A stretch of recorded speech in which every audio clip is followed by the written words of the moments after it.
Welcome to ಸಂಕಲ್ಪ learning. So last class ಅಲ್ಲಿ ನಾವು ಯಾವ ಪಾಠ ಮಾಡ್ತಾ ಇದ್ವಿ?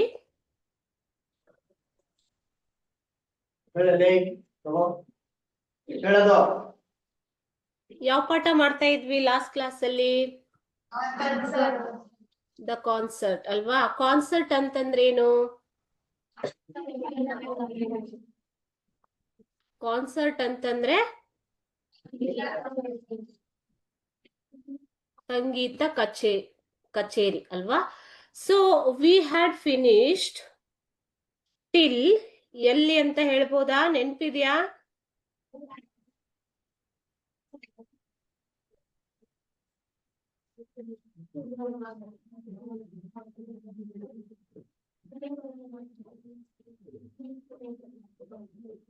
till 10th para alva, as I remember, right?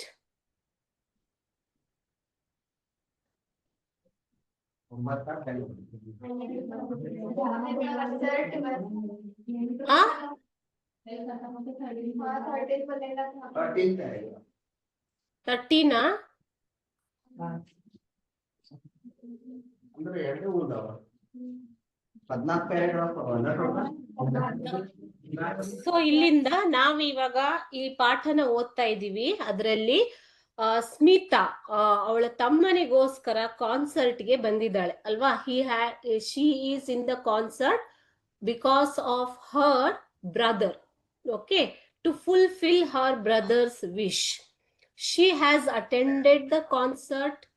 Okay, so the concert came to an end and the audience, yeah, please,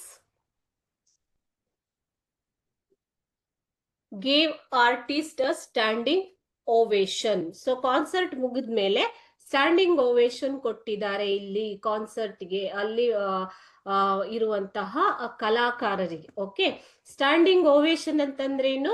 enthusiastic clapping, clap ಮಾಡೋದು, ಚಪ್ಪಾಳೆ ತಟ್ಟುವುದರ ಮೂಲಕ ಅಭಿನಂದನೆ ಮಾಡುವುದು. ಸೊ ಅಭಿನಂದನೆ ಮಾಡಿದರೆ a large mustached man made a long boring speech. ಒಬ್ಬ ಮೀಸೆಯುಳ್ಳ, ದೊಡ್ಡದಾದ ಮೀಸೆಯುಳ್ಳ ಮನುಷ್ಯ ತುಂಬಾ ಉದ್ದವಾದ ಭಾಷಣವನ್ನ ಮಾಡ್ತಾನೆ. ಜನರಲಿ ನೀವು ನೋಡಿರ್ತೀರಾ, ಯಾವುದೇ ಪ್ರೋಗ್ರಾಮ್ ಆದ್ಮೇಲೆ ಅಥವಾ ಪ್ರೋಗ್ರಾಮ್ಗೂ ಮುಂಚೆ ಭಾಷಣ ಮಾಡ್ತಾರೆ, ಸ್ಪೀಚ್ ಕೊಡ್ತಾರೆ ಅಲ್ವಾ? ಅದೇ ರೀತಿ here also a man made a long boring speech. Then followed the presentation of bouquets. Bouquet ಅಂತಂದ್ರೆ ಏನು ಮಕ್ಳೇ? ಹೂಗುಚ್ಛ. ಹೂಗುಚ್ಛಗಳನ್ನ ಕೊಟ್ಟರು. ಯಾರಿಗೆ? ಕಲಾವಿದರಿಗೆ. ಓಕೆ, ಸೊ ಯಾರು ಬಂದಿದ್ದು ಇಲ್ಲಿ ನುಡಿಸೋದಿಕ್ಕೆ? ಪಂಡಿತ್ ರವಿಶಂಕರ್. ಪಂಡಿತ್ ರವಿಶಂಕರ್ ಮತ್ತು Ustad Alla ರಖಾ.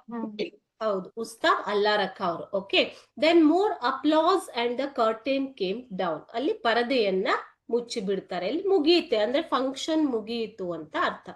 So the people began to move towards the exit. Exit ಅಂತಂದ್ರೆ ಮಕ್ಕಳೇ ಹೊರಕ್ಕೆ ಹೋಗುವುದು. ಸೊ ಅವರೆಲ್ಲ ಹೊರಕ್ಕೆ ಹೋಗೋದಿಕ್ಕೆ ಸ್ಟಾರ್ಟ್ ಮಾಡ್ತಾರೆ. Now was the time Smita wriggled her way through the crowd towards the stage.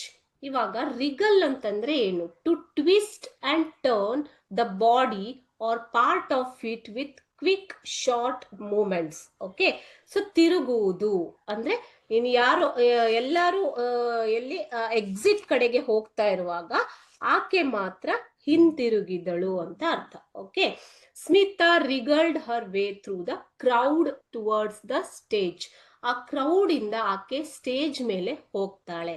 Then she went up the steps that led to the wings, her heart beating loudly. ನೋಡಿ, she went up to the stage to talk to the artist. Okay, so her heart was beating loudly. ಆಕೆಯ ಎದೆ ಬಡಿತ ತುಂಬಾ ಜೋರಾಗಿತ್ತು. ಯಾಕೆಂದ್ರೆ ಅಷ್ಟು ದೊಡ್ಡ ಕಲಾವಿದರ ಮುಂದೆ ಆಕೆ ಹೋಗ್ತಾ ಇದ್ದಾಳೆ ಅಲ್ಲಿ ಮೇಲೆ ಅಂತಂದ್ರೆ ಆಕೆಗೆ ಒಂಥರ ಭಯ ಅಲ್ವಾ? ಸೊ ಅದರಿಂದ ಎದೆ ಬಡಿತ ಜೋರಾಗಿತ್ತು.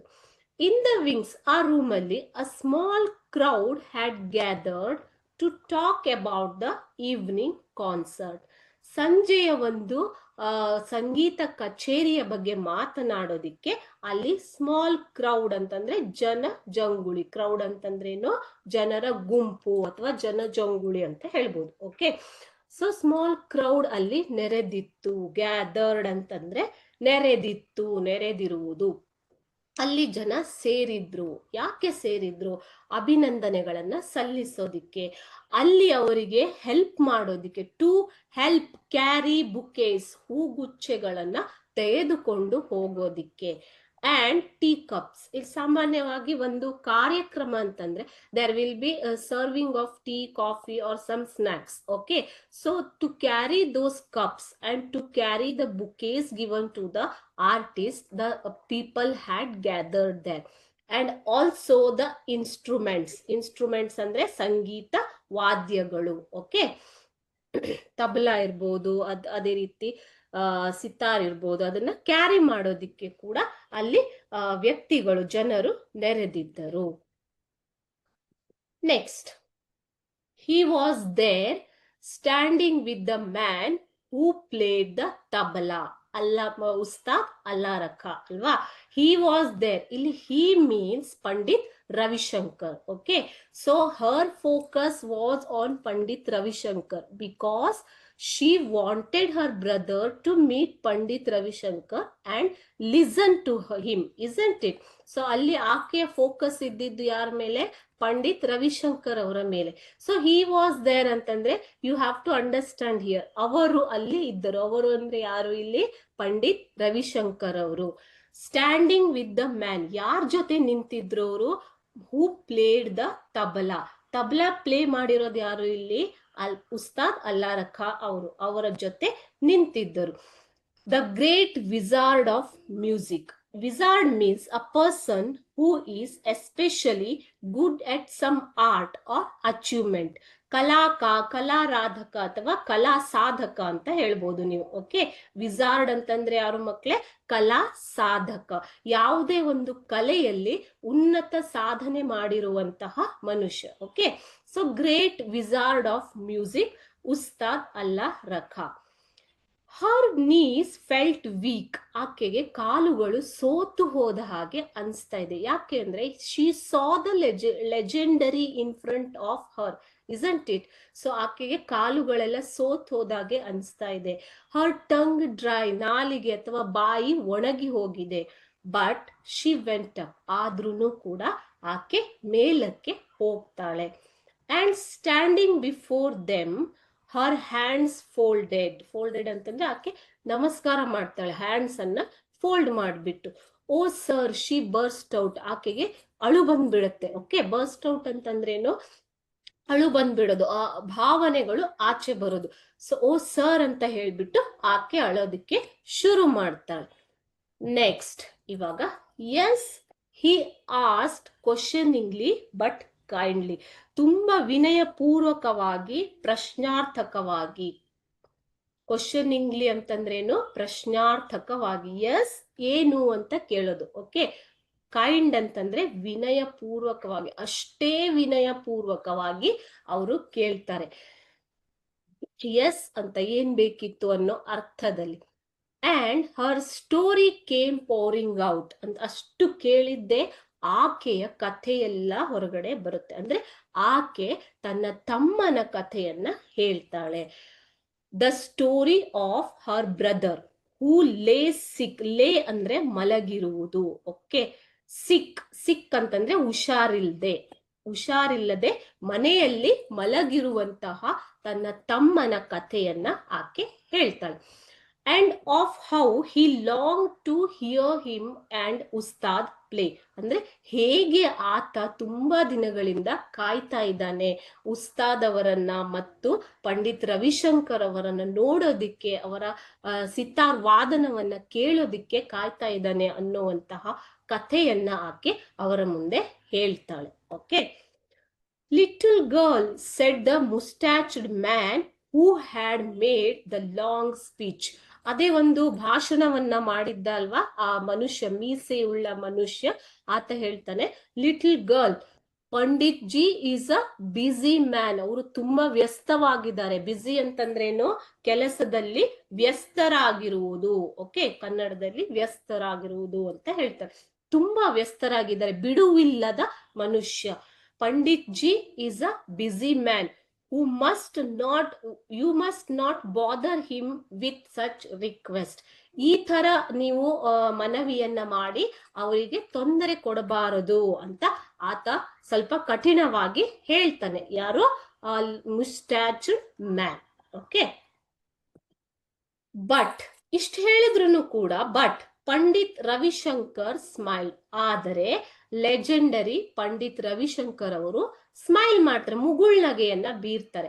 And motioned him to be quiet ಅಂತಂದ್ರೆ ಆತನನ್ನ ಸುಮ್ಮನಿರುವಂತೆ ಆಜ್ಞಾಪಿಸ್ತಾರೆ. Okay, he turned to Ustad Sahib and said, what shall we do Ustad Sahib? ಅಂದ್ರೆ ಅವರ ಹತ್ರ, ಉಸ್ತಾದ್ ಅಲ್ಲಾರಖ ಅವರ ಹತ್ರ ತಿರುಗಿ ಬಿಟ್ಟು ಪಂಡಿತ್ ರವಿಶಂಕರ್ ಅವರು ಕೇಳ್ತಾರೆ, ಆಕೆಯ ಕಥೆಯನ್ನ ಕೇಳ್ಬಿಟ್ಟು, ಹಾಗಾದ್ರೆ ನಾವು ಏನ್ ಮಾಡ್ಬೇಕು ಇವಾಗ ಅಂತ ಕೇಳ್ತಾರೆ. That means they have decided to go to the boy, isn't it? ಅದೇ ರೀತಿ ಒಂದು ಅಭಿಪ್ರಾಯವನ್ನ ಉಸ್ತಾದ್ ಅಲ್ಲಾರಖ ಅವರಲ್ಲಿ ಕೇಳೋದಿಕ್ಕೆ ವಾಟ್ ಶಲ್ ವಿ ಡೂ ಅಂತ ಕೇಳ್ತಾರೆ. The Ustad moved the wad of paan from one cheek to another. ಅಂದ್ರೆ ಏನರ್ಥ ಇಲ್ಲಿ? ಪಾನ್ ತಿಂತಾ ಇರ್ತಾರೆ ಅವರು, ಒಂದು ಕಡೆಯಿಂದ ಇನ್ನೊಂದು ಕಡೆ ಪಾನನ್ನ ಸರಿಸಿ. Wad of paan from one cheek to another cheek ಅಂತಂದ್ರೆ ಒಂದು ಕಡೆಯಿಂದ ಇನ್ನೊಂದು ಕಡೆ ಸರಿಸುವುದು. ಸರಿಸ್ಬಿಟ್ಟು ಹೇಳ್ತಾರೆ, tomorrow morning we perform for the boy. As he said. ನಾಳೆ ನಾವು ಆ ಹುಡುಗನಿಗೋಸ್ಕರ ಪರ್ಫಾರ್ಮ್ ಮಾಡೋಣ ಅಲ್ವಾ ಅಂತ ಕೇಳ್ತಾರೆ. As Pandit ji replied. ಪಂಡಿತ್ ಜಿ ಅಂತಂದ್ರೆ ಯಾರು ಇಲ್ಲಿ? ಪಂಡಿತ್ ರವಿಶಂಕರ್ ಅವರು ಎಸ್ ಓಕೆ ಅಂತ ರಿಪ್ಲೈ ಮಾಡ್ತಾರೆ. It's settled then. ಸೊ ಅಲ್ಲಿಗೆ ಅವರು ಹುಡುಗನ ಮುಂದೆ ಪರ್ಫಾರ್ಮ್ ಮಾಡೋದು, ತಬಲಾ ಮತ್ತು ಸಿತಾರನ್ನ ಪರ್ಫಾರ್ಮ್ ಮಾಡೋದು ಅಂತ ಡಿಸೈಡ್ ಮಾಡ್ತಾರೆ. ಇಬ್ಬರ ಅಭಿಪ್ರಾಯವನ್ನು ಆಕೆ ತಗೋತಾಳೆ. Okay, next paragraph 40. It was a very excited Smita who came home late that night. It was a very excited Smita. ನೋಡಿ ಇಲ್ಲಿ excited Smita ಅಂತಂದ್ರೆ ತುಂಬಾ ಉತ್ಸುಕಳಾಗಿರುವ ಸ್ಮಿತಾ ಆವಾಗ ಮನೆಗೆ ಲೇಟ್ ಆಗಿ ಬಂದಿದ್ದು. ಓಕೆ, ಸೊ ಇಲ್ಲಿ ಒಂದು ವಸ್ತುವಿನ ತರ ನಿಮ್ಗೆ ಇದು ಮಾಡಿದ್ದಾರೆ ಅಲ್ಲಿ. It was a very excited Smita ಅಂದ್ರೆ ಅವಳು, ಆಕೆ ತುಂಬಾ ಉತ್ಸುಕಳಾಗಿರುವ ಸ್ಮಿತಾ ಆಗಿದ್ಲು ಆ ಮನೆಗೆ ರಾತ್ರಿ ಬಂದಾಗ. Ananth was awake. ಅನಂತ್ ಅಲ್ಲಿ ಮಲಗಿರ್ಲಿಲ್ಲ, ಅವನು ಎಚ್ಚರವಾಗಿದ್ದ. ಅವೇಕ್ ಅಂತಂದ್ರೇನು? ಎಚ್ಚರವಾಗಿದ್ದ, ಮಲಗಿರ್ಲಿಲ್ಲ. Breathing the oxygen from the cylinder. ಆಗ್ಲೂ ಕೂಡ ಆತ ಆಕ್ಸಿಜನ್ ಸಿಲಿಂಡರ್ ಇಂದ ಉಸಿರಾಡ್ತಾ ಇದ್ದ. ಆಕ್ಸಿಜನ್ ಸಿಲಿಂಡರ್ ಮೂಲಕ ಉಸಿರಾಟವನ್ನ ನಡೆಸ್ತಾ ಇದ್ದ. ಡಿಡ್ ಯು ಹಿಯರ್ ಹಿಮ್ ಅಂದ್ರೆ ಆತನಿಗೂ ಕೂಡ ತುಂಬಾ ಕುತೂಹಲ ಅಲ್ವಾ. So he was also very much excited. So when he saw Smita coming home, he asked, did you hear him? He whispered ಅಂದ್ರೆ ಚಿಕ್ಕದಾಗಿ ಸಣ್ಣ ಧ್ವನಿಯಲ್ಲಿ ಕೇಳೋದು, ಪಿಸು ಧ್ವನಿಯಲ್ಲಿ. Did you hear him? ನೀನು ಅವರನ್ನ ಕೇಳಿಸಿಕೊಂಡೆ, ಅವರ ಸಿತಾರ್ ವಾದನವನ್ನ ಕೇಳಿಸಿಕೊಂಡೆಯಾ ಅಂತ ಕೇಳ್ತಾನೆ. I did, she replied. ಹೌದು, ನಾನು ಕೇಳಿಸಿಕೊಂಡೆ ಅಂತ ಆಕೆ ರಿಪ್ಲೈ ಮಾಡ್ತಾರೆ. ನೋಡಿ ಇಲ್ಲಿ ಈ ಕಾನ್ವರ್ಸೇಷನ್ಗಳು ಏನಿದೆ ಅಂದ್ರೆ ಸಂಭಾಷಣೆಗಳು, ಇದನ್ನ ನಿಮ್ಗೆ ಎಕ್ಸ್ಟ್ರಾಕ್ಟ್ ಗೆ ಕೇಳ್ಬಹುದು. ಎಕ್ಸ್ಟ್ರಾಕ್ಟ್ ಗೆ ಅಂತಂದ್ರೆ ಯಾರು ಯಾರಿಗೆ ಹೇಳಿದರು ಅನ್ನೋ ತರ ಕೇಳ್ಬಹುದು. Okay, who told these words, to whom it has been told, why it has been told. ಈ ತರ ಸಂದರ್ಭಕ್ಕೆ ತಕ್ಕಂತೆ ಬರೆಯಿರಿ ಅನ್ನೋ ಕಡೆ ನಿಮ್ಗೆ ಈ ತರ ಎಕ್ಸ್ಟ್ರಾಕ್ಟ್ ಗಳನ್ನ ಕೇಳ್ತಾರೆ. ಸೊ ಈ ಸಂಭಾಷಣೆಗಳನ್ನ ಯಾರು ಹೇಳಿದ್ದು ಅನ್ನೋದನ್ನ ನೀಟಾಗಿ ನೋಡ್ಕೊಳ್ಳಿ, ಆಯ್ತಾ. I did, she replied, and I spoke to him and he will come tomorrow morning with the tabla ustad and they will play for you. ನೋಡಿ ಆಕೆ ಏನ್ ಹೇಳ್ತಾಳೆ? ಐ ಡಿಡ್, ನಾನು ಅವರನ್ನ ಕೇಳಿಸಿಕೊಂಡೆ, ನಾನು ಅವರ ಜೊತೆ ಮಾತನಾಡಿದೆ ಕೂಡ. ಅವರು ನಾಳೆ ನಮ್ಮ ಮನೆಗೆ ಬರ್ತಾ ಇದ್ದಾರೆ. ಯಾರ ಜೊತೆ ಬರ್ತಾ ಇದ್ದಾರೆ? ತಬಲಾ ಉಸ್ತಾದ್ ಅಲ್ಲಾ ರಖಾ ಅವರ ಜೊತೆ ನಾಳೆ ಬರ್ತಾ ಇದ್ದಾರೆ. ನಿನಗೋಸ್ಕರ ತಬಲಾ ಮತ್ತು ಸಿತಾರನ್ನ ನುಡಿಸೋದಿಕ್ಕೆ ಬರ್ತಾ ಇದ್ದಾರೆ ಅಂತ ತುಂಬಾ ಉತ್ಸುಕಳಾಗಿ ಆಕೆ ತಮ್ಮನಿಗೆ ಹೇಳ್ತಾಳೆ. Next 15th para. And the following morning, Aunt Sushila's neighbors saw two men getting out of a taxi. Aunt Sushila ಯಾರು? Aunt Sushila ಯಾರು? ಮನೆ ಓನರ್ ರೀ. ಎಸ್, ಮನೆ ಓನರ್ ಅಲ್ಲ, ಅವರ ಆಂಟಿ. ಅವ್ರ ಮನೆಯಲ್ಲಿ ಅವರು ಉಳಿದಿರ್ತಾರೆ ಅಲ್ವಾ. ಸೊ ಸುಶೀಲಾಸ್ ನೇಬರ್ಸ್ ಅಂದ್ರೆ ಅಕ್ಕಪಕ್ಕದವರು. ನೇಬರ್ಸ್ ಅಂತಂದ್ರೆ ಅಕ್ಕಪಕ್ಕ, ನೆರೆಹೊರೆಯವರು. ಓಕೆ, ಅವರು ಇಬ್ಬರು ವ್ಯಕ್ತಿಗಳು ಟ್ಯಾಕ್ಸಿಯಿಂದ ಇಳಿಯೋದನ್ನ ನೋಡ್ತಾರೆ. Which pulled up outside their block. ಅಂದ್ರೆ ಅವ್ರು ಇರೋದು ಅಪಾರ್ಟ್ಮೆಂಟ್ ಅಲ್ಲಿ ಅಲ್ವಾ. ಸೊ ಅಪಾರ್ಟ್ಮೆಂಟ್ ಬ್ಲಾಕ್ ಇಂದ ಹೊರಗಡೆ ಅವರು ಟ್ಯಾಕ್ಸಿಯಿಂದ ಇಳಿತಿರೋದನ್ನ ನೇಬರ್ಸ್, ಅಕ್ಕಪಕ್ಕದವರು ನೋಡ್ತಾರೆ. They could not believe their eyes. ಅಂತಂದ್ರೆ ತಮ್ಮ ಕಣ್ಣುಗಳನ್ನ ತಾವೇ ನಂಬಲಿಕ್ಕೆ ಸಾಧ್ಯವಾಗೋದಿಲ್ಲ. ತಮ್ಮ ಕಣ್ಣುಗಳನ್ನ ನಂಬಲು ಅಸಾಧ್ಯವಾಗಿರೋದು ಅಂದ್ರೆ ಏನರ್ಥ ಮಕ್ಕಳೇ? ಇಲ್ಲಿ ನನ್ನ ಕಣ್ಣುಗಳನ್ನ ನಾನೇ ನಂಬಕ್ ಆಗ್ತಾ ಇಲ್ಲ, ಅವರ ಕಣ್ಣುಗಳನ್ನ ಅವರಿಗೆ ನಂಬಕ್ ಆಗ್ತಾ ಇಲ್ಲ ಅಂದ್ರೆ ಅರ್ಥ ಏನು? ದೇ ಸಾ ಟೂ ಲೆಜೆಂಡ್ಸ್ ಅಲ್ವಾ, Pandit Ravishankar and Ustad Alla Rakha. By seeing them they could not believe their eyes ಅಂತಂದ್ರೆ ಅವರಿಗೆ ಅತ್ಯಾಶ್ಚರ್ಯವಾಗಿರುವಂಥದ್ದು, ಆಶ್ಚರ್ಯಚಕಿತರಾಗಿ ಬಿಟ್ಟಿದ್ದಾರೆ. ಇಷ್ಟು ದೊಡ್ಡ ಕಲಾಕಾರರು ನಮ್ಮ ಮನೆಗೆ, ನಮ್ಮ ಅಪಾರ್ಟ್ಮೆಂಟ್ ಹತ್ರ ಹೇಗೆ ಬರೋದಿಕ್ಕೆ ಸಾಧ್ಯ? It's not possible they said. ಇದು ಅಸಾಧ್ಯವಾದಂತಹ ಸಂಗತಿ ಅಂತ ಅವರು ಹೇಳ್ತಾರೆ. ಸೊ ಇದನ್ನು ಕೂಡ ಎಕ್ಸ್ಟ್ರಾಕ್ಟ್ ಗೆ ಕೇಳಬಹುದು ಆಯ್ತಾ. It's not possible. Who said this? The neighbours of aunt Sushila said this. Why did they tell? They saw two legends getting out of the taxi. Then they told this. Okay, ಇದು ಸಾಧ್ಯವೇ ಇಲ್ಲ ಅಂತ ಅವರು ಹೇಳ್ತಾರೆ. ಅಷ್ಟರಲ್ಲಿ Pandit Ravishankar and Ustad Alla Rakha went up the wooden staircase. ಕಟ್ಟಿಗೆಯ ಒಂದು ಮೆಟ್ಟಿಲುಗಳನ್ನ ಹತ್ತಿ ಅವರು ಆಂಟ್ ಸುಶೀಲಾ ಅವರ ಮನೆಗೆ ಹೋಗ್ತಾರೆ. ಅಂಡ್ ನಾಕ್ಡ್ ಸಾಫ್ಟ್ಲಿ, ತುಂಬಾ ಮೃದುವಾಗಿ ಮನೆಯ ಬಾಗಿಲನ್ನ ಬಡಿತಾರೆ. ನಾಕ್ ಅಂತಂದ್ರೆ ಬಾಗಿಲನ್ನ ಬಡಿಯುವುದು, ಕುಟ್ಟುವುದು. Okay, on the door of aunt Sushila's apartment. ಮೆಟ್ಟಿಲುಗಳನ್ನ ಹತ್ತಿ ಹೋಗಿ ಬಾಗಿಲನ್ನ ಬಡಿತಾರೆ. They went in, sat down on the divan. ಅವರು ಮನೆ ಒಳಗೆ ಹೋಗ್ಬಿಟ್ಟು ಅಲ್ಲಿ ಬಾಗಿಲ ಹತ್ರ ಇರೋ ದಿವಾನದ ಮೇಲೆ ಕೂತ್ಕೋತಾರೆ. ಬೈ ದ ವಿಂಡೋ ಹತ್ರ ಒಂದು ದಿವಾನ ಇರುತ್ತೆ, ಅದ್ರ ಮೇಲೆ ಕೂತ್ಕೋತಾರೆ. And played for the boy. ಆ ಹುಡುಗನಿಗೋಸ್ಕರ ಸಿತಾರ್ ತಬ್ಲಾವನ್ನ ನುಡಿಸ್ತಾರೆ. Surrounding him with a great and beautiful happiness. ಆತನನ್ನ ಸುತ್ತುವರೆದು ತುಂಬಾ ಖುಷಿಯಿಂದ, ಸಂತೋಷಕರವಾಗಿ ಆತ ಅದನ್ನ ಕೇಳಿಸ್ಕೊತಾ ಇದ್ದಾನೆ. ಆಸ್, ಹೇಗೆ ಕೇಳಿಸ್ಕೊತಾ ಇದ್ದಾನೆ ಅಂದ್ರೆ ಆತನ ಕೊನೆಯ ಆಸೆ ಆಗಿತ್ತು ಅಲ್ವಾ, ಅದನ್ನ ಕೇಳಿಸ್ಕೋತಾ as life went out of him gently, very gently ಅಂದ್ರೆ ತುಂಬಾ ನಿಧಾನವಾಗಿ, ಸ್ಮೂತ್ ಆಗಿ ಆತನಿಂದ ಸಂಗೀತ ಕೇಳಿಸ್ಕೋತಾ ಆತನ ಜೀವ ಆತನನ್ನ ಬಿಟ್ಟು ಹೋಗತ್ತೆ. ಅಂದ್ರೆ ಇಲ್ಲಿ ಸ್ಮಿತಾ ತನ್ನ ತಮ್ಮನಿಗೋಸ್ಕರ ಆತನ ಕೊನೆಯ ಆಸೆಯನ್ನ ಈಡೇರಿಸ್ತಾಳೆ. ಓಕೆ, ಸೊ ಆ ಸಂಗೀತ ದಿಗ್ಗಜರನ್ನ ನೋಡ್ತಾ, ಅವರನ್ನ ಕೇಳಿಸ್ಕೋತಾ ಆತ ತನ್ನ ಆಸೆಯನ್ನ ಈಡೇರಿಸ್ಕೊಂಡು ಕೊನೆಯದಾಗಿ ಕಣ್ಣನ್ನ ಮುಚ್ತಾನೆ ಅನ್ನೋದು ಇದರ ಅರ್ಥ.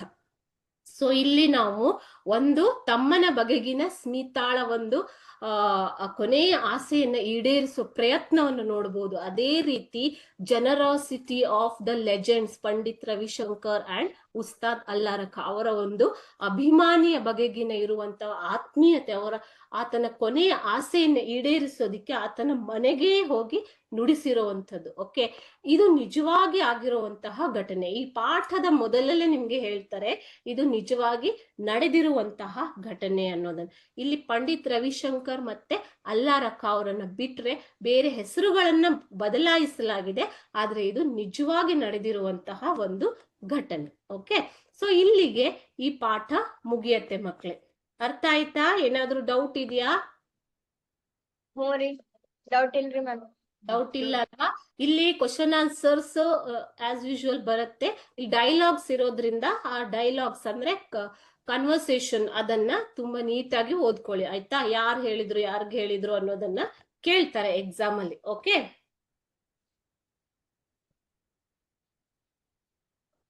ಇವಾಗ ಗ್ರಾಮರ್ ಪಾರ್ಟ್.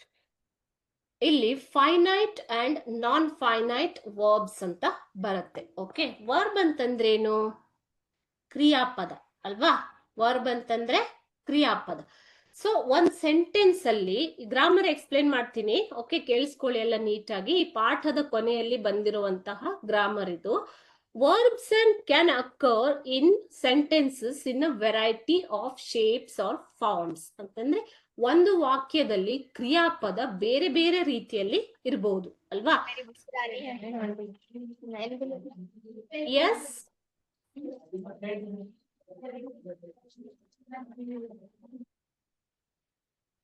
ಫಾರ್ ಎಕ್ಸಾಂಪಲ್, ನಾನು ಬರೆಯುತ್ತಿದ್ದೇನೆ, ನಾನು ಬರೆದಿದ್ದೇನೆ, ನಾನು ಬರೆಯುತ್ತೇನೆ.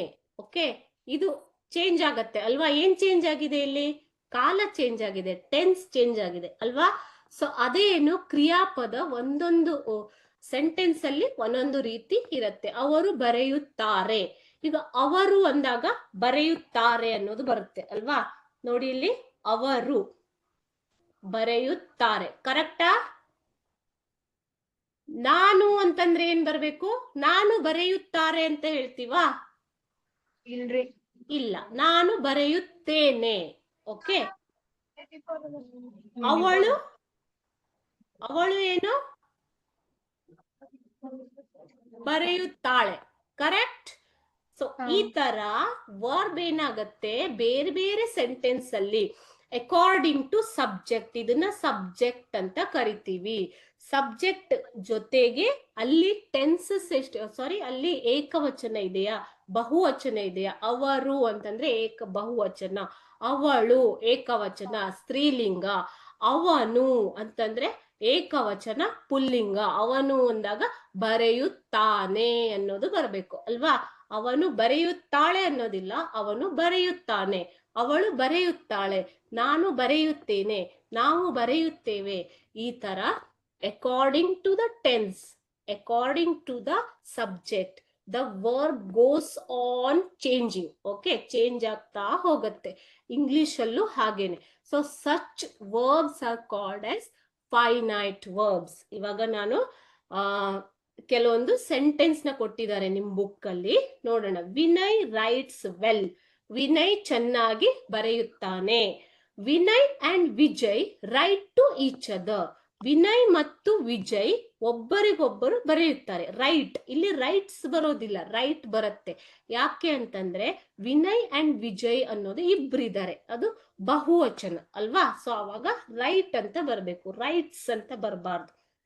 Vinay wrote, past tense. Okay, Vinay wrote to me about his store ಅಂದ್ರೆ ವಿನಯ್ ನನಗೆ ಆತ ಹೋಗಿದ್ದ ಪ್ರವಾಸದ ಬಗ್ಗೆ ಬರೆದಿದ್ದ ಅನ್ನೋದು past tense. Okay, Vinay is writing all the time table, Vinay ಎಲ್ಲ ಟೈಮ್ ಟೇಬಲ್ ವೇಳಾಪಟ್ಟಿಯನ್ನ ಬರೆಯುತ್ತಿದ್ದಾನೆ. ಓಕೆ, ಈಸ್ ರೈಟಿಂಗ್ ಅಂತಂದ್ರೇನು?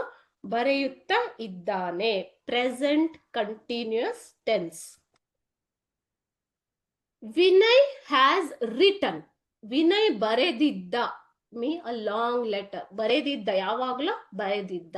Okay, has written, present participle. Vinay has decided to write ಅಂತಂದ್ರೇನು? ಆತ ಬರೆಯೋದಿಕ್ಕೆ ನಿರ್ಧಾರ ಮಾಡಿದ್ದ. A letter to the chairman, ಚೇರ್ಮನ್ಗೆ ಪತ್ರವನ್ನ ಬರೆಯೋದಿಕ್ಕೆ ನಿರ್ಧಾರ ಮಾಡಿದ್ದ. ನೋಡಿ ಇಲ್ಲಿ ರೈಟ್ ಅನ್ನೋ ಒಂದು ಶಬ್ದ, ಓಕೆ, ರೈಟ್ ಅನ್ನುವಂತಹ ಒಂದು ಶಬ್ದವನ್ನ ತೆಗೆದುಕೊಂಡು ಇಷ್ಟು ಸೆಂಟೆನ್ಸ್ ಮಾಡಿದ್ದಾರೆ. Writing, written, has written, decided to write, writes, write, wrote, ಈ ತರ. ಓಕೆ, ಸೊ ಈ ತರ verbs, writes, write and wrote, ಈ ಮೂರು ಶಬ್ದಗಳು ನಿಮ್ಗೆ ಸೆಂಟೆನ್ಸ್ ಅಲ್ಲಿ ಬಂದಿರೋದು. ರೈಟ್ಸ್ ನೋಡಿ, ರೈಟ್ ನೋಡಿ ಮತ್ತು ರೋಟ್, ಈ ಮೂರು ಶಬ್ದಗಳು ನಿಮಗೆ ಟೆನ್ಸ್ ಬಗ್ಗೆ ತಿಳಿಸಿಕೊಡ್ತವೆ. ಟೆನ್ಸ್ ಅಂತಂದ್ರೇನು? ಕಾಲ. ಓಕೆ, ಫೈನೈಟ್ ವರ್ಬ್ಸ್, ಇಂಥ ಶಬ್ದಗಳನ್ನ ನಾವು ಏನಂತ ಕರಿತೀವಿ? ಫೈನೈಟ್ ವರ್ಬ್ಸ್ ಅಂತ ಕರಿತೀವಿ. ಓಕೆ, ಒಂದು ಸೆಂಟೆನ್ಸ್ ಅಲ್ಲಿ ಯೂಸ್ ಮಾಡಿರುವಂತಹ ವರ್ಬ್ ಯಾವಾಗ ನಮ್ಗೆ ಟೆನ್ಸ್, ಕಾಲದ ಬಗ್ಗೆ ಮಾಹಿತಿಯನ್ನ ಕೊಡುತ್ತೋ, ಪ್ರೆಸೆಂಟ್ ಆರ್ ಪಾಸ್ಟ್ ಟೆನ್ಸ್ ಬಗ್ಗೆ ಮಾಹಿತಿ ಕೊಡ್ಬೇಕು. ಆ ಒಂದೇ ಶಬ್ದ ನೋಡಿದ ತಕ್ಷಣ ನಿಮ್ಗೆ ಗೊತ್ತಾಗ್ಬೇಕು ಇದು ಪ್ರೆಸೆಂಟ್ ಟೆನ್ಸ್, ಪಾಸ್ಟ್ ಟೆನ್ಸ್ ಅಂತ. ಅಂಥ ಶಬ್ದಗಳನ್ನ ನಾವೇನಂತ ಕರಿತೀವಿ? Called as finite verbs. Verbs which indicate tense, present or past are called as finite verbs. Finite verbs carries tense on its own. ಆ ಶಬ್ದಗಳೇ ಒಂದು ಟೆನ್ಸ್ ಅನ್ನ ಕ್ಯಾರಿ ಮಾಡ್ತಾರೆ. ಆ ಶಬ್ದ ನೋಡಿದ ತಕ್ಷಣ ನಮ್ಗೆ ಟೆನ್ಸ್ ಬಗ್ಗೆ ಗೊತ್ತಾಗುತ್ತೆ, past tense are present tense ಅಂತ. ಓಕೆ, ಅಂತ ಶಬ್ದಗಳನ್ನ ನಾವು, ವರ್ಬ್ ಗಳನ್ನ ನಾವು ಏನಂತ ಕರಿತೀವಿ? Finite verb. ಏನಾದ್ರೂ ಡೌಟ್ ಇದೆ ಇದರಲ್ಲಿ? ಫೈನೈಟ್ ವರ್ಬ್ ಅರ್ಥ ಆಯ್ತಾ? ಏನಾಗಿರ್ಬೇಕು? ಆ ಶಬ್ದ ಕೇಳಿದ ತಕ್ಷಣ ನಮಗೆ ಸೆಂಟೆನ್ಸ್ ಅಲ್ಲಿ ನೋಡಿದ ತಕ್ಷಣ ಅದು ಪಾಸ್ಟ್ ಅಥವಾ ಪ್ರೆಸೆಂಟ್, ಫ್ಯೂಚರ್ ಅನ್ನೋದು ಗೊತ್ತಾಗ್ಬೇಕು. ಓಕೆ, ಅಂತ ಶಬ್ದನ ಏನಂತ ಕರಿತೀವಿ? ಫೈನೈಟ್ ವರ್ಬ್ ಅಂತ ಕರಿತೀವಿ. ಅಂತ ವರ್ಬ್ ಅನ್ನ ಫೈನೈಟ್ ವರ್ಬ್. ಈಗ ನೀವೀಗ ಎಕ್ಸಾಂಪಲ್ ತಗೊಳ್ಳಿ. ರೈಟಿಂಗ್, ರಿಟರ್ನ್, ಟು ರೈಟ್, ಈ ವರ್ಡ್ ಬಂದಿದೆ ಅಲ್ವಾ? ಈ ಮೂರು ಸೆಂಟೆನ್ಸ್ ಅಲ್ಲಿ ನಾನು ನಿಧಾನಕ್ಕೆ ಹೇಳ್ಕೊಡ್ತೀನಿ ನೋಡಿ. ಇಲ್ಲಿ ರೈಟಿಂಗ್ ಅಂತ ಬಂದಿದೆ. ಯಾವ ಟೆನ್ಸ್ ಇದು?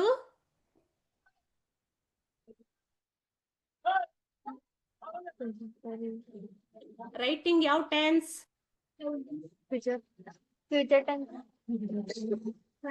ರೈಟಿಂಗ್ ING ಅಂತ ಬಂದ್ರೆ ಅದು ಕಂಟಿನ್ಯೂಸ್ ಟೆನ್ಸ್ ಅಲ್ವಾ? ಕರೆಕ್ಟ್?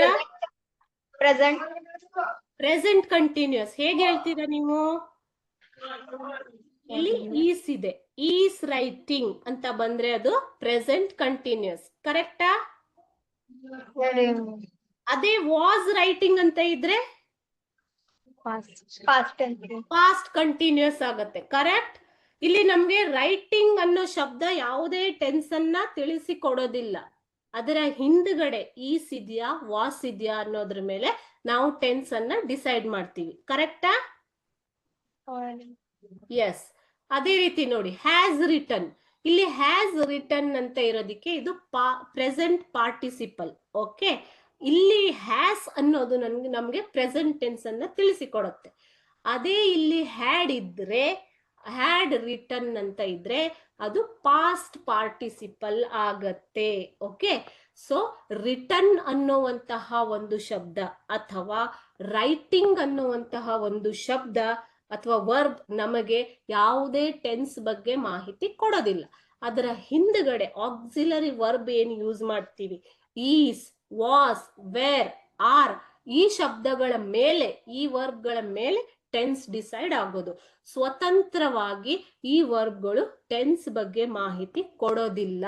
ಅಂಥ ವರ್ಬ್ಗಳನ್ನ ನಾವು ನಾನ್ ಫೈನೈಟ್ ವರ್ಬ್ ಅಂತ ಕರಿತೀವಿ. ಓಕೆ, ಅರ್ಥ ಆಯ್ತು ಅನ್ಕೋತೀನಿ. ಏನಾದ್ರೂ ಡೌಟ್ ಇದೆಯಾ? If we take writing, written or to write, they do not indicate the tense. Such forms of the verbs are non-finite verbs. A non-finite verb does not carry any tense on its own. ಅದು ಸ್ವತಂತ್ರವಾಗಿ ಯಾವುದೇ tense ಬಗ್ಗೆ ಮಾಹಿತಿ ಕೊಡೋದಿಲ್ಲ. ಹಾಗಾದರೆ ಇಲ್ಲಿ finite verb ಅಂತಂದ್ರೆ ಯಾವುದು? ಹಾಗಾದ್ರೆ ಯಾವ ವರ್ಬ್ ಸಬ್ಜೆಕ್ಟ್ ಜೊತೆಗೆ ಅಗ್ರಿ ಆಗಿರತ್ತೋ ಅಥವಾ ಸಬ್ಜೆಕ್ಟ್ ಜೊತೆಗೆ ಚೇಂಜ್ ಆಗಿರತ್ತೋ, he writes, she writes, I write, they write, ಈ ತರ ಸಬ್ಜೆಕ್ಟ್ ಜೊತೆಗೆ ಚೇಂಜ್ ಆಗ್ಬೇಕು, ಅದು ಫೈನೈಟ್ ವರ್ಬ್. ಯಾವ ವರ್ಬ್ ನಮ್ಗೆ ಇಂಡಿಪೆಂಡೆನ್ಸ್ ಆಗಿ ಟೆನ್ಸ್ ಬಗ್ಗೆ ಮಾಹಿತಿ ಕೊಡುತ್ತೋ ಅದು ಫೈನೈಟ್ ವರ್ಬ್. ಓಕೆ, ಯಾವ verb which acts as a main verb in the sentence. Okay, main verb in the sentence ಅಂದ್ರೆ ವಿನಯ್ ಹ್ಯಾಸ್ ರಿಟರ್ನ್ ಅಂತ ತಗೊಂಡ್ರೆ ಹ್ಯಾಸ್ ಅನ್ನೋದು ಮೇನ್ ವರ್ಬ್ ಇಲ್ಲಿ, ರಿಟರ್ನ್ ಅನ್ನೋದು ಮೇನ್ ವರ್ಬ್ ಅಲ್ಲ. ಆದ್ರೆ ವಿನಯ್ ರೈಟ್ಸ್ ಲೆಟರ್ ಅಂತ ತಗೊಂಡ್ರೆ ರೈಟ್ ಅನ್ನೋದು ಮೇನ್ ವರ್ಬ್. ಸೊ ಯಾವ ವರ್ಬ್ ಸೆಂಟೆನ್ಸ್ ಅಲ್ಲಿ ಮೇನ್ ವರ್ಬ್ ಆಗಿರುತ್ತೋ ಈ ಮೂರು ಕ್ವಾಲಿಟಿ ಇರುವಂತಹ ವರ್ಬ್ ಅನ್ನ ಫೈನೈಟ್ ವರ್ಬ್ ಅಂತ ಕರಿತೀವಿ. ಓಕೆ, ಅಪೋಸಿಟ್ ಯಾವ ವರ್ಬ್ ನಮ್ಗೆ ಟೆನ್ಸ್ ಜೊತೆ ಮಾಹಿತಿ ಟೆನ್ಸ್ ಬಗ್ಗೆ ಮಾಹಿತಿ ಕೊಡೋದಿಲ್ಲ, ಸಬ್ಜೆಕ್ಟ್ ಜೊತೆ ಚೇಂಜ್ ಆಗೋದಿಲ್ಲ, it doesn't act as a main verb, main verb ಆಗಿ ಸೆಂಟೆನ್ಸ್ ಅಲ್ಲಿ ಕೆಲಸ ಮಾಡೋದಿಲ್ಲ, ಆ ತರ ವರ್ಬ್ಗಳನ್ನ ನಾವು ನಾನ್ ಫೈನೈಟ್ ವರ್ಬ್ಸ್ ಅಂತ ಕರಿತೀವಿ. ಇದಿಷ್ಟೇ ಡಿಫರೆನ್ಸ್ ಇರೋದು. ಓಕೆನಾ? ಇವಾಗ ಎಕ್ಸಾಂಪಲ್ ಒಂದು ಕೊಟ್ಟಿದ್ದಾರೆ ನಿಮ್ಮ ಟೆಕ್ಸ್ಟ್ ಬುಕ್ ಅಲ್ಲಿ ನೋಡಿ. ಇಲ್ಲಿ they were waiting for the bus ಅಲ್ವಾ, ವೇಟ್ ಮಾಡ್ತಾ ಇದ್ದಾರೆ. After a long time it came. The bus was heavily crowded. Anyway they manage to push through. They squeezed themselves in. They felt tired as they had been waiting for long. I wonder who can ever improve our transport system. ಇಲ್ಲಿ underline ಮಾಡಿರುವಂತದ್ದು ವರ್ಬ್ಗಳು. Okay, ಇಲ್ಲಿ underline ಮಾಡಿರುವಂತದ್ದು ವರ್ಬ್ಗಳು. ಈ ವರ್ಬ್ಗಳನ್ನ ನೀವು finite ಅಥವಾ infinite ಅಂತ divide ಮಾಡಬೇಕು. ಇವಾಗ ನಾನು ಎಕ್ಸ್ಪ್ಲೇನ್ ಮಾಡ್ತಾ ಹೋಗ್ತೀನಿ, ಕೇಳಿಸ್ಕೊಳ್ಳಿ ನೀಟಾಗಿ. They were waiting. ವರ್ ಅನ್ನೋದು ಪ್ರೆಸೆಂಟ್ ಟೆನ್ಸಾ ಪಾಸ್ಟ್ ಟೆನ್ಸಾ?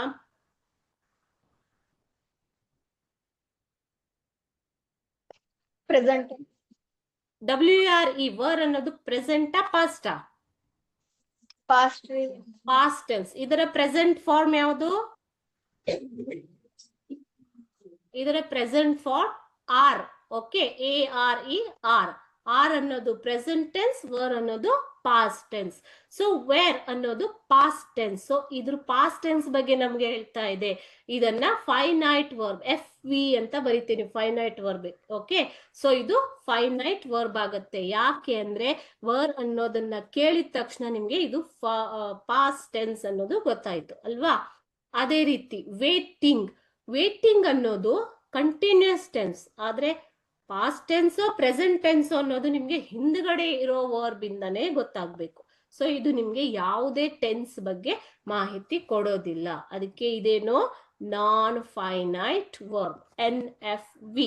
ಓಕೆ, ನೆಕ್ಸ್ಟ್ ಕೇಮ್ ಅನ್ನೋದು ಯಾವ ಟೆನ್ಸ್ ಮಕ್ಕಳೇ? ಕೇಮ್ ಬಂದನು ಅಥವಾ ಬಂದಳು, ಯಾವ ಟೆನ್ಸ್ ಇದು? ಪಾಸ್ಟ್ ಟೆನ್ಸ್ ಅಲ್ವಾ? ಸೊ ಇದು ಕೂಡ ಫೈನೈಟ್ ವರ್ಬ್. ವಾಸ್ ಅನ್ನೋದು ಪಾಸ್ಟ್ ಪ್ರೆಸೆಂಟಾ? Past tense, right? ಸೊ ಅದರ ಪ್ರೆಸೆಂಟ್ ಫಾರ್ಮ್ ಈಸ್. ಸೊ ಇದು ಕೂಡ ಫೈನೈಟ್ ವರ್ಬ್. ಯಾಕಂದ್ರೆ ವಾಸ್ ಅಂದ ತಕ್ಷಣ ನಮ್ಗೆ ಗೊತ್ತಾಯ್ತು ಅದು ಪಾಸ್ಟ್ ಟೆನ್ಸ್ ಅನ್ನೋದು. ಹೆವಿಲಿ ಕ್ರೌಡೆಡ್ ಅನ್ನೋದು ಪಾಸ್ಟ್ ಟೆನ್ಸ್ ಪ್ರೆಸೆಂಟ್ ಟೆನ್ಸ್ ಬಗ್ಗೆ ಮಾಹಿತಿ ಕೊಡೋದಿಲ್ಲ. ವಾಸ್ ಹೆವಿಲಿ ಕ್ರೌಡೆಡ್ ಅಂದಾಗ ಕ್ರೌಡೆಡ್ ಆಗಿತ್ತು.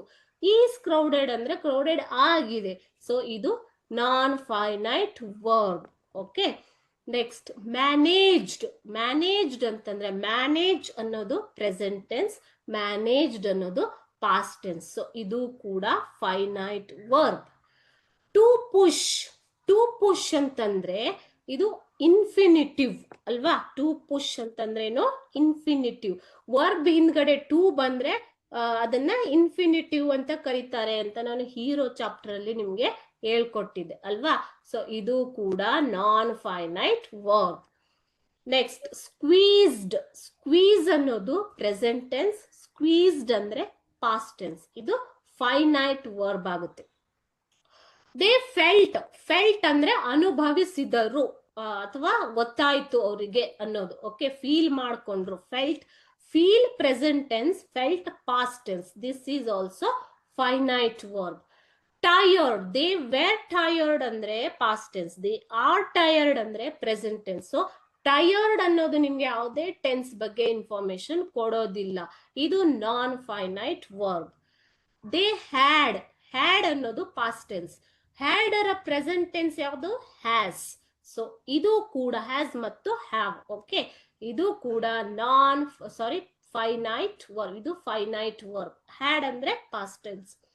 ಬೀನ್ ಅನ್ನೋದು ಯಾವುದೇ ರೀತಿಯ ನಿಮ್ಗೆ ಟೆನ್ಸ್ ಬಗ್ಗೆ ಮಾಹಿತಿ ಕೊಡೋದಿಲ್ಲ. ಹ್ಯಾಸ್ ಬೀನ್ ಅಂದ್ರೆ ಪ್ರೆಸೆಂಟ್ ಟೆನ್ಸ್, ಹ್ಯಾಡ್ ಬೀನ್ ಅಂದ್ರೆ ಪಾಸ್ಟ್ ಟೆನ್ಸ್. ಇಲ್ಲಿ ಹ್ಯಾಡ್ ಬೀನ್ ಇದೆ, ಅದಕ್ಕೆ ಇದು ಇಲ್ಲಿ ಪಾಸ್ಟ್ ಟೆನ್ಸ್ ಆಗಿದೆ. ಓಕೆ, ಸೊ ಅದಕ್ಕೋಸ್ಕರ ಇದನ್ನ ನಾವು ನಾನ್ ಫೈನೈಟ್ ವರ್ಬ್ ಅಲ್ಲಿ ಹಾಕ್ತಿವಿ. Okay, sorry. Next waiting. ಇದನ್ನ ಯಾರು ಹೇಳ್ತೀರಾ? Present tense. ವೇಟಿಂಗ ಹೇಗೆ?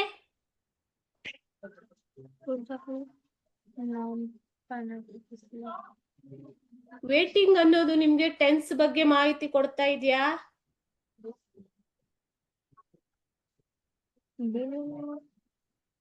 ನೋಡಿ, ಇಲ್ಲಿ ಸೆಂಟೆನ್ಸ್ ಅಲ್ಲಿ ಹ್ಯಾಡ್ ಬೀನ್ ವೇಟಿಂಗ್ ಅಂತಿದೆ, ಅದಕ್ಕೆ ಅದು ಪಾಸ್ಟ್ ಟೆನ್ಸ್.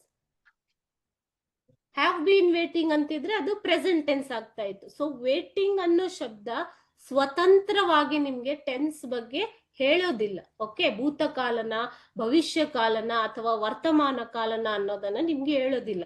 ಸೊ ಅದು ನಾನ್ ಫೈನೈಟ್ ವರ್ಬ್. ಅರ್ಥ ಆಯ್ತಾ? ಅದ್ರ ಹಿಂದ್ಗಡೆ ನಾವು ಒಂದು auxiliary verb is, was, were, had ಅದರ ಸಹಾಯವನ್ನ ತೆಗೆದುಕೊಂಡೇ ಸೆಂಟೆನ್ಸ್ ಅನ್ನ ಫಾರ್ಮ್ ಮಾಡಬೇಕು. ದೇ ಆರ್ ವೇಟಿಂಗ್ ಅನ್ನೋದನ್ನ ಯೂಸ್ ಮಾಡ್ಬೇಕು. ಆರ್ ಅಥವಾ ವೇರ್ ಬೇಕೇ ಬೇಕು ಅಲ್ಲಿ. ಓಕೆ, ಸೊ ಅಂತ ವರ್ಬ್ ಅನ್ನೇ ನಾವು ನಾನ್ ಫೈನೈಟ್ ವರ್ಬ್ ಅಂತ ಕರೆಯೋದು. ಅರ್ಥ ಆಯ್ತಾ? ವಂಡರ್ ಅನ್ನೋದು ಪ್ರೆಸೆಂಟ್ ಟೆನ್ಸ್. ಸೊ ಇದು ಫೈನೈಟ್ ವರ್ಬ್ ಆಗುತ್ತೆ. ಓಕೆ, ಕ್ಯಾನ್ ಅನ್ನೋದು ಪ್ರೆಸೆಂಟ್ ಟೆನ್ಸ್. ಕ್ಯಾನ್ ಅನ್ನ ಪಾಸ್ಟ್ ಟೆನ್ಸ್ ಯಾವುದು? ಕುಡ್. ಸೊ ಇದು ಫೈನೈಟ್ ವರ್ಬ್. ಅದೇ ರೀತಿ ಇಂಪ್ರೂವ್ ಅನ್ನೋದು ನಿಮ್ಗೆ ಇನ್ಫಿನಿಟಿವ್ ಆಗುತ್ತೆ. ಓಕೆ, ಟು ಇಂಪ್ರೂವ್ ಆತರ. ಸೊ ಇದು ನಾನ್ ಫೈನೈಟ್ ವರ್ಬ್. ಇಷ್ಟು ಇವಾಗ ಫೈನೈಟ್ ಮತ್ತೆ ನಾನ್ ಫೈನೈಟ್ ವರ್ಬ್ಗೆ ನಾನು ಡಿಫರೆನ್ಸ್ ಕೊಟ್ಬಿಟ್ಟು ಅದನ್ನ ಐಡೆಂಟಿಫೈ ಮಾಡೋದು ಹೇಗೆ ಅಂತ ಹೇಳ್ಕೊಟ್ಟಿದ್ದೀನಿ ಅಲ್ವಾ? ಅರ್ಥ ಆಯ್ತಾ? ಅರ್ಥ ಆಗಿಲ್ವಾ? ಸೊ ನಿಮ್ಗೆ ಶಬ್ದ ಕೇಳಿದ ತಕ್ಷಣ ಪಾಸ್ಟ್ ಅಥವಾ ಪ್ರೆಸೆಂಟ್ ಟೆನ್ಸ್ ಅಂತ ಗೊತ್ತಾದ್ರೆ ಅದು ಫೈನೈಟ್ ವರ್ಬ್. ಗೊತ್ತಾಗಿಲ್ಲ, ಅದಕ್ಕೆ ನಮ್ಗೆ ಈಸ್, ವಾಸ್, ವೇರ್ ಅನ್ನೋಂತಹ ವರ್ಬ್ಗಳ ಸಹಾಯ ಬೇಕು ಐಡೆಂಟಿಫೈ ಮಾಡೋದಿಕ್ಕೆ ಅಂತ ಅಂದ್ರೆ ಅದು ನಾನ್ ಫೈನೈಟ್ ವರ್ಬ್. ಓಕೆ, ಈಗ ಕ್ವಶನ್ ಪೇಪರ್ ಅಲ್ಲಿ ಕೊಟ್ಟಿರುವಂತಹ ಕ್ವಶನ್ ನ ಸಾಲ್ವ್ ಮಾಡೋಣ. ಇಲ್ಲಿ ಇದು ಕ್ವಶನ್ ಪೇಪರ್ ಅಲ್ಲಿ ಕೇಳಿರುವಂತಹ question. Okay, so identify the finite verbs in the given sentence.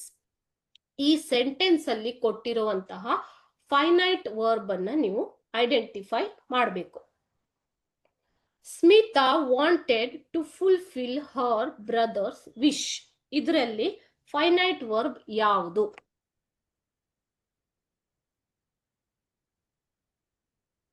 Verbs ಯಾವ್ಯಾವ್ದಿದೆ ಇದರಲ್ಲಿ?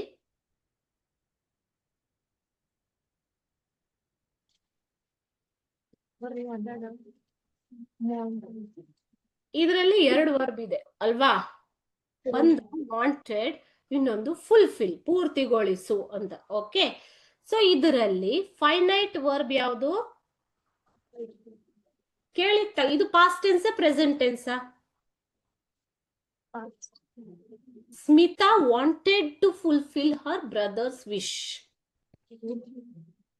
ಆಕೆ ತಮ್ಮನ ಬಯಕೆಯನ್ನ ಈಡೇರಿಸೋದಿಕ್ಕೆ ಇಚ್ಛಿಸುತ್ತಾ ಇದ್ದಳು ಅನ್ನೋದು past tense present tense? Past tense ಅಲ್ವಾ? ಇದರಲ್ಲಿ ಪಾಸ್ಟ್ ಟೆನ್ಸ್ ಅಂತ ಗೊತ್ತಾಗೋದು ಯಾವ ವರ್ಬ್ ಇಂದ? Wanted. ಎಸ್, ವಾಂಟೆಡ್ ಅನ್ನೋದು ಪಾಸ್ಟ್ ಟೆನ್ಸ್. ಓಕೆ, ಸೊ ಇದೇ ನಿಮ್ಗೆ ಇಲ್ಲಿ ಫೈನೈಟ್ ವರ್ಬ್ ಆಗುತ್ತೆ. ಸೊ ಫೈನೈಟ್ ವರ್ಬ್ ಐಡೆಂಟಿಫೈ ಮಾಡಿ ಅಂತ ಕೊಟ್ಟಾಗ ನೀವು ಇಲ್ಲಿ ವಾಂಟೆಡ್ ಅಂತ ಬರಿಬೇಕು. ಇದು ಫೈನೈಟ್ ವರ್ಬ್. ನಿಮ್ಗೆ ಇಲ್ಲಿ ನಾನ್ ಫೈನೈಟ್ ವರ್ಬ್ ಹೇಳಿ ಅಂತ ಕೇಳಿಲ್ಲ, ಓನ್ಲಿ ಫೈನೈಟ್ ವರ್ಬ್ ಕೇಳಿದ್ದಾರೆ. Okay, second sentence. A daring thought came to Smita. A daring thought came to Smita. ಇದು past tense present tense past tense ಅಲ್ವಾ? ಸೊ ಯಾವ್ದು ಇಲ್ಲಿ past tense ಬಗ್ಗೆ ಹೇಳೋದು ನಿಮ್ಗೆ? verb came. Yes, ಇದು past tense. ಸೊ ಇದೇ ಇಲ್ಲಿ ನಿಮ್ಗೆ finite verb ಆಗುತ್ತೆ. came ಅನ್ನೋದು past tense which tells about the past tense. That's why it is finite verb. The artists promised to play for the ailing boy. Okay. ಇಲ್ಲಿ ಎರಡು verb ಇದೆ, ಒಂದು play ಮತ್ತೊಂದು ಪ್ರಾಮಿಸ್ಡ್. ಯಾವುದು ಫೈನೈಟ್ ವರ್ಬ್ ಇಲ್ಲಿ? Promised ಅನ್ನೋದು finite verb. To play ಅನ್ನೋದು ಏನಾಗತ್ತೆ? ಟು ಪ್ಲೇ ಅನ್ನೋದು infinitive. Okay, Smita enjoyed the concert. Enjoyed past tense. So ಇದು finite verb. ಓಕೆ, ಸೊ ಈ ತರ ನೀವು ಫೈನೈಟ್ ವರ್ಬ್ ಮತ್ತು ಇನ್ಫೈನೈಟ್ ವರ್ಬ್ ಅನ್ನ ಐಡೆಂಟಿಫೈ ಮಾಡೋದಿಕ್ಕೆ ಅಭ್ಯಾಸ ಮಾಡಬೇಕು. ಇದನ್ನ ಕೇಳ್ತಾರೆ ಕ್ವಶನ್ ಪೇಪರ್ ಅಲ್ಲಿ, ಆಯ್ತಾ? LBA ಕ್ವಶನ್ಸ್ ಅಲ್ಲಿ ಇರುವಂತ ಕ್ವಶನ್ ಇದು. ಇನ್ನೊಂದಿದೆ ನೋಡಿ, ಸೇಮ್ ಲೆಸನ್ ಇಂದಾನೆ ಕೇಳಿಸ್ಕೊಳ್ಳಿ. Last one, classify the sentences and write them into respective columns based on whether they have a finite or non-finite verb. So I 8 sentence ಅನ್ನ ಕೊಟ್ಟಿದ್ದಾರೆ. Smita attended the concert. Playing sitar needed years of practice. The artist received standing ovation. The organizer gave long boring speech. Eating healthy breakfast is essential. Smita was thinking to plan in the park. Anant missed out the concert due to illness. The family members were trying to be positive. So ಇದರಲ್ಲಿ finite ಮತ್ತೆ ನಾನ್ finite, infinite ಅಲ್ಲ, ಸಾರಿ ಇಲ್ಲಿ mistake ಆಗಿದೆ, ನಾನ್ finite. Okay, ನಾನ್ finite verb ಅನ್ನ ಹೇಳಿ ಅಂತ ಕೇಳಿದ್ದಾರೆ. ನಾನಿಲ್ಲಿ ಕ್ಲಾಸಿಫೈ ಮಾಡಿದ್ದೀನಿ, ಎಕ್ಸ್ಪ್ಲೇನ್ ಮಾಡ್ತಾ ಹೋಗ್ತೀನಿ. ಈ ತರ ಸೆಂಟೆನ್ಸ್ ಕೂಡ ನಿಮ್ಗೆ ಕೊಡ್ಬೋದು. Okay, Smita attended the concert. ಇಲ್ಲಿ ಅಟೆಂಡೆಡ್ ಅನ್ನೋದು ಬಂದಿದೆ ಅಲ್ವಾ? ಸೊ ಅದಕ್ಕೆ ಅದು ಪಾಸ್ಟ್ ಟೆನ್ಸ್ ಆಗುತ್ತೆ, ಆದ್ರಿಂದ ಇದು finite verb. The artist received a standing ovation ಅಂದ್ರೆ ಅಲ್ಲಿ ಕಲಾವಿದರು ಅಭಿನಂದನೆಗಳನ್ನ ಸ್ವೀಕರಿಸಿದರು. ರಿಸೀವ್ಡ್ ಅನ್ನೋದು ಬಂದಿದೆ, ಪಾಸ್ಟ್ ಟೆನ್ಸ್ ಇದು, ಅದಕ್ಕೆ ಇದು ಕೂಡ ಫೈನೈಟ್ ವರ್ಬ್ ಆಗುತ್ತೆ. The organiser gave a long boring speech. Long boring speech ಅನ್ನ ಕೊಟ್ಟರು. ಗೇವ್ ಪಾಸ್ಟ್ ಟೆನ್ಸ್, ಆದ್ರಿಂದ ಇದು ಫೈನೈಟ್ ವರ್ಬ್ ಅಲ್ಲಿ ಬರುತ್ತೆ ಈ ಸೆಂಟೆನ್ಸ್ ಕೂಡ. Anant missed out the concert due to illness. Missed ಅಂತಂದ್ರೆ ಪಾಸ್ಟ್ ಟೆನ್ಸ್. ಆತ ಏನು ಈ ಕಾನ್ಸರ್ಟ್ ಅನ್ನ ಮಿಸ್ ಮಾಡಿಕೊಂಡ ಅಂದ್ರೆ ಅವಕಾಶವನ್ನ ಕಳೆದುಕೊಂಡ, ಟೆನ್ಸ್, ಆದ್ರಿಂದ ಇದು ಫೈನೈಟ್ ವರ್ಬ್. ಈಗ ನಾನ್ ಫೈನೈಟ್ ವರ್ಬ್ ಕೇಳಿಸ್ಕೊಳ್ಳಿ, 5 ನಿಮಿಷ. Playing the sitar needed years of practice. ಅಂದ್ರೆ ಸಿತಾರ್ ಪ್ಲೇ ಮಾಡೋದಿಕ್ಕೆ ನಿಮ್ಗೆ ತುಂಬಾ ವರ್ಷಗಳ ಕಾಲ ಪ್ರಯತ್ನ ಬೇಕು, ನಿಮ್ಮ ಪ್ರಾಕ್ಟೀಸ್ ಬೇಕು ಅನ್ನೋದು. ಇಲ್ಲಿ ಪ್ರೆಸೆಂಟು ಇಲ್ಲ, ಪಾಸ್ಟು ಇಲ್ಲ. ಓಕೆ, ಸೊ ಇದು ನಾನ್ ಫೈನೈಟ್ ವರ್ಬ್ ಅಲ್ಲಿ ಬರುತ್ತೆ. ಯಾಕೆ ಅಂದ್ರೆ ನೀವೇನಾದ್ರೂ ಕಲಿಬೇಕು ಅಂದ್ರೆ ತುಂಬಾ ವರ್ಷಗಳ ಕಾಲ ಪ್ರಾಕ್ಟೀಸ್ ಮಾಡಬೇಕು ಅನ್ನೋದು. Eating healthy breakfast is essential. ಇವಾಗ ಒಳ್ಳೆಯ ಒಂದು ಬ್ರೇಕ್ಫಾಸ್ಟ್, ಬೆಳಿಗ್ಗೆನ ತಿಂಡಿ, ಉಪಹಾರ, ಒಳ್ಳೆಯ ಆರೋಗ್ಯಕರ ಉಪಹಾರವನ್ನ ಸೇವಿಸುವುದು ಅಗತ್ಯ. ಇದು ಪ್ರೆಸೆಂಟು ಅಲ್ಲ, ಪಾಸ್ಟು ಅಲ್ಲ ಅಲ್ವಾ? So eating healthy breakfast is essential, ಅಗತ್ಯ ಅನ್ನೋದು. ಸೊ ಇದು ನಿಮ್ಗೆ ಯಾವ ಟೆನ್ಸ್ ಬಗ್ಗೆನೂ ಹೇಳೋದಿಲ್ಲ, ಆದ್ರಿಂದ ಇದು non finite verb. Smita was thinking of a plan in the park. Was thinking ಅಂತ ಇದೆ ಇಲ್ಲಿ. ವಾಸ್ ಥಿಂಕಿಂಗ್ ಅಂತಂದ್ರೆ it is not present, it is past tense, but was tells you about the past tense, thinking ಅಲ್ಲ. So ಅದಕ್ಕೋಸ್ಕರ ಇದು non finite verb ಅಲ್ಲಿ ಬರುತ್ತೆ. The family members were trying to be positive. ಇಲ್ಲಿ were ಅನ್ನೋದು past tense, but trying ಅನ್ನೋದು non finite verb. ಅದಕ್ಕೋಸ್ಕರ ಇದನ್ನು ನಾವು ನಾನ್ ಫೈನೈಟ್ ವರ್ಬ್ಸ್ ಅಲ್ಲಿ ಹಾಕ್ತೀವಿ. ಓಕೆ, ಈ ತರ ನೀವು ಫೈನೈಟ್ ವರ್ಬ್ ಮತ್ತು ನಾನ್ ಫೈನೈಟ್ ವರ್ಬ್ ಅನ್ನ ಡಿಫರೆನ್ಸ್ ಮಾಡೋದಿಕ್ಕೆ ಕಲಿಬೇಕು. ಓಕೆನಾ?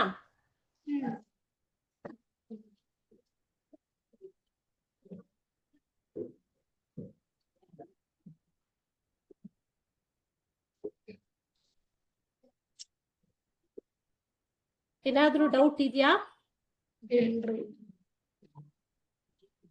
ಇವಾಗ ನಿಮ್ಮ ಟೆಕ್ಸ್ಟ್ ಬುಕ್ ಅಲ್ಲಿ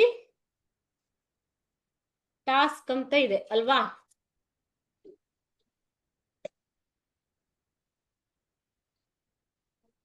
Read the paragraph and classify the underlining verbs into finite and non-finite verbs. Page number 18. Okay. Page number 18. Page number 18 open ಮಾಡಿ ಅಲ್ಲ, ಅದರಲ್ಲಿ ಟಾಸ್ಕ್ 1 ಕೊಟ್ಟಿದ್ದಾರೆ. Read the paragraph and classify underlined verbs into finite and non-finite verbs ಅಂತ ಕೊಟ್ಟಿದ್ದಾರೆ. Okay, ಅದರಲ್ಲಿ ಕೆಲವೊಂದು ಶಬ್ದಗಳಿದಾವೆ ನೋಡಿ. Bit, excited, understand, had, known, was, would. Okay, ಗೊತ್ತಾಯ್ತಲ್ವಾ ಯಾವುದು ಅಂತ? ಟೆಕ್ಸ್ಟ್ ಬುಕ್ ಇದೆನಾ ಎಲ್ರ ಹತ್ರ? So to die, pretended. Okay, were, would, learning, stuck. ಈ ವರ್ಡ್ ಗಳನ್ನ ನಿಮ್ಗೆ ಇಲ್ಲಿ ಅಂಡರ್ಲೈನ್ ಮಾಡಿದ್ದಾರೆ. Okay, come, B. ಸೊ ಈ ವರ್ಡ್ಗಳು ಯಾವ ನಾನ್ ಫೈನೈಟ್ ವರ್ಬಾ ಅಥವಾ ಫೈನೈಟ್ ವರ್ಬಾ ಅನ್ನೋದನ್ನ ನೀವು ಐಡೆಂಟಿಫೈ ಮಾಡಬೇಕು. ಐಡೆಂಟಿಫೈ ಮಾಡಿ ಬರ್ಕೊಂಡ್ ಬರ್ಬೇಕು. ಇದು ನಿಮ್ಗೆ ಹೋಮ್ ವರ್ಕ್, ಆಯ್ತಾ? ಸೊ ಇದನ್ನ ಐಡೆಂಟಿಫೈ ಮಾಡೋದಿಕ್ ಬಂತು ಅಂತಂದ್ರೆ ನಿಮ್ಗೆ ಫೈನೈಟ್ ನಾನ್ ಫೈನೈಟ್ ವರ್ಬ್ ಅರ್ಥ ಆಗಿದೆ ಅಂತ ಅರ್ಥ. ಸೊ ಇದು ಕಂಪಲ್ಸರಿ ಬಂದೇ ಬರುತ್ತೆ ಕ್ವಶನ್, ನಿಮ್ಗೆ ಕ್ವಶನ್ ಪೇಪರ್ ಅಲ್ಲಿ. ಓಕೆ, ಇದನ್ನ ಅಭ್ಯಾಸ ಮಾಡಿ, ಗ್ರಾಮರ್ ಪಾರ್ಟ್. ಓಕೆ, ಈ ಹೋಮ್ ವರ್ಕ್ ಅನ್ನ ಮಾಡ್ಕೊಂಡ್ ಬರ್ಬೇಕು. ಮಾಡ್ಕೊಂಡ್ ಬರ್ತೀರಾ? ಓಕೆ, ಇದಿಷ್ಟನ್ನ ನೋಟ್ ಮಾಡ್ಕೊಳ್ಳಿ, ಹೋಮ್ ವರ್ಕ್ ಅಂತ ಗುರ್ತು ಹಾಕೊಳ್ಳಿ. ನೆಕ್ಸ್ಟ್ ಕ್ಲಾಸ್ ಅಲ್ಲಿ ಕೇಳ್ತೀನಿ ನಾನು. ಓಕೆ, ಸೊ ನೆಕ್ಸ್ಟ್ ಕ್ಲಾಸ್ ಅಲ್ಲಿ ನಾವು ಇನ್ನೊಂದು ಲೆಸನ್ ನ ಸ್ಟಾರ್ಟ್ ಮಾಡೋಣ. ಏನಾದ್ರೂ ಡೌಟ್ ಇದ್ರೆ ಕೇಳ್ಬೋದು, 2 ನಿಮಿಷ ಟೈಮ್ ಇದೆ. No doubt. ಎಲ್ಲ ಅರ್ಥ ಆಗಿದ್ಯಾ? ಹಾ ರೀ. ಓಕೆ. ಓಕೆ.